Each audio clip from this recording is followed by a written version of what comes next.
ഗാസയുടെ നിയന്ത്രണം ഏറ്റെടുക്കാനുള്ള ഇസ്രായേൽ പ്രധാനമന്ത്രി ബെഞ്ചമിൻ നെതന്യാഹുവിന്റെ പദ്ധതിക്ക് ഇസ്രായേൽ സുരക്ഷാ മന്ത്രിസഭ അംഗീകാരം നൽകി.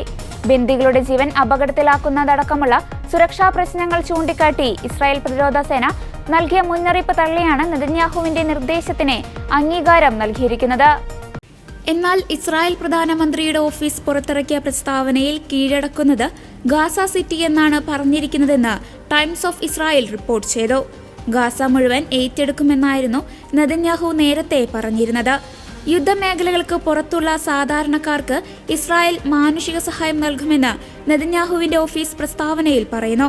ഹമാസുമായുള്ള യുദ്ധം അവസാനിപ്പിക്കുന്നതിന് പകരമായി ഇസ്രായേൽ ആവശ്യപ്പെടുന്ന 5 വ്യവസ്ഥകളുടെ ഒരു പട്ടികയെ ഭൂരിപക്ഷം മന്ത്രിസഭാംഗങ്ങളും പിന്തുണച്ചതായി പ്രധാനമന്ത്രിയുടെ ഓഫീസ് പറയുന്നു.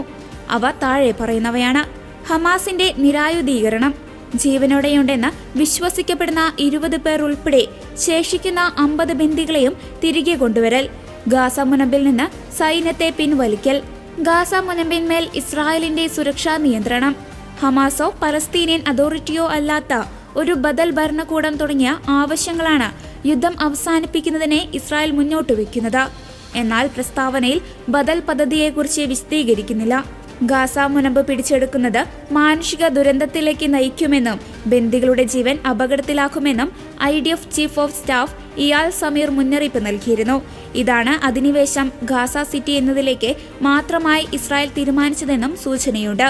ഗാസയുടെ 75% ഭാഗങ്ങളും ഇസ്രായേൽ പ്രതിരോധ സേനയുടെ നിയന്ത്രണത്തിലാണ്.